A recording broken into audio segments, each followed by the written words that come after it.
These videos sponsored by SBO online shop, அதாவது school of business organisation digital marketing. உங்ககிட்ட android mobile இருந்தாலே போதும், நீங்கள் ஃபேஸ்புக் அண்ட் இன்ஸ்டாகிராம் மூலம் தினமும் 2 மணி நேரம் நீங்கள் டைம் ஸ்பெண்ட் பண்ணாலே போதும், ரூபாய் 300க்கும் மேலேயே நீங்கள் சம்பாதிக்கலாம். அதாவது ஒர்க்குன்னு பார்த்தீங்கன்னா இதில் content sharing and content publishing இவ்வளோ தான் ஒர்க்கே.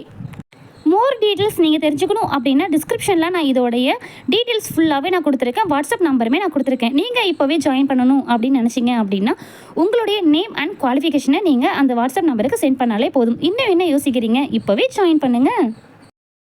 ஸ்கிப் பண்ணாதீங்க. பெரிய தப்பு. தினம் 300 ரூபாய் சம்பாதிக்க அரிய வாய்ப்பு. இன்ஸ்டாகிராம், ஃபேஸ்புக் பயன்படுத்த தெரிந்தால் போதும், content post and content publishing மூலமா தினம் 300 ரூபாய் சம்பாதிக்கலாம். இந்த வேலை செய்ய 5 நிமிடம் போதும். Work training support, group communication support, all language customer live chat support, முக்கியமா சொந்தமா ஒரு பிசினஸ் ஸ்டார்ட் பண்ற அளவுக்கு உங்களால கற்றுக்கொள்ளவும் முடியும், சம்பாதிக்கவும் முடியும். இந்த வேலை வாய்ப்பு வழங்குவது 5 வருடத்திற்கு மேல ரன் ஆகிட்டு இருக்க நம்ம தமிழ்நாட்டு company school of business organisation private limited. மேலும் விவரங்களுக்கு டிஸ்கிரிப்ஷன்ல கொடுத்திருக்க நம்பருக்கு வாட்ஸ்அப் பண்ணுங்க.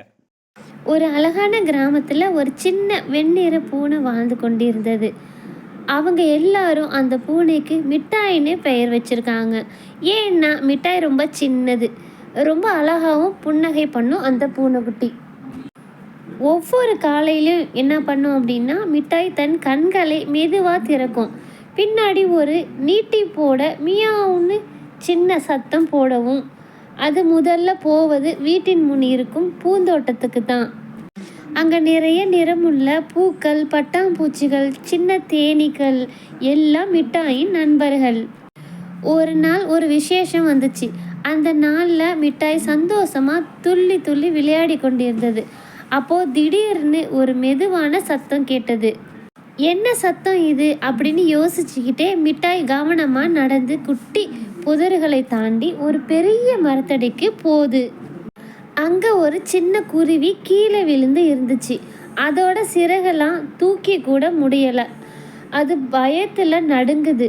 மிட்டாய் அதை பார்த்ததும் அது இதயம் படபடன்னு ஆனது. அது மெதுவாக குருவியிடம் சொன்னது, ஏய் சின்ன குருவியே, பயப்படாத, நான் உனக்கு உதவ தான் வந்திருக்கேன் அப்படின்னு சொல்லிட்டு அது குருவியை கவனமாக தன் வாயோட எடுத்துக்கிட்டு வீட்டுக்குள்ளே சென்று தன் குட்டி கூடையில் போட்டுச்சு.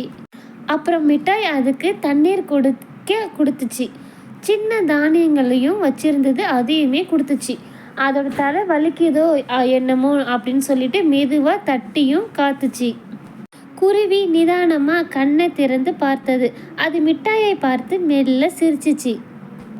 கொஞ்ச நேரம் கழிச்சதும் குருவிக்கு நல்ல ஒரு தெம்பு வந்துச்சு. அது தன் சிறகையை அசைச்சு மேலே மெதுவாக நின்று பார்த்தது.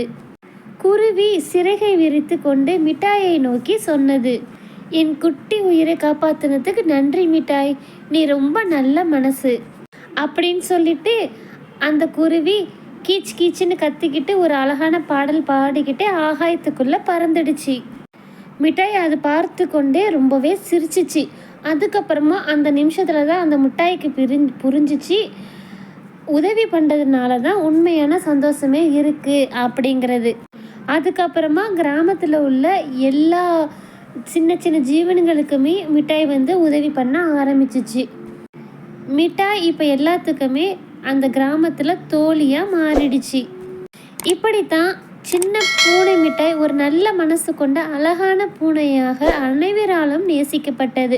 இந்த கதை நமக்கு சொல்லுவது என்ன அப்படின்னா, நல்ல மனசு இருந்தாலே உலகம் நமக்கு நண்பனாகிவிடும்.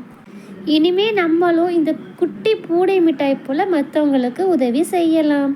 தேங்க்ஸ் ஃபார் வாட்சிங்.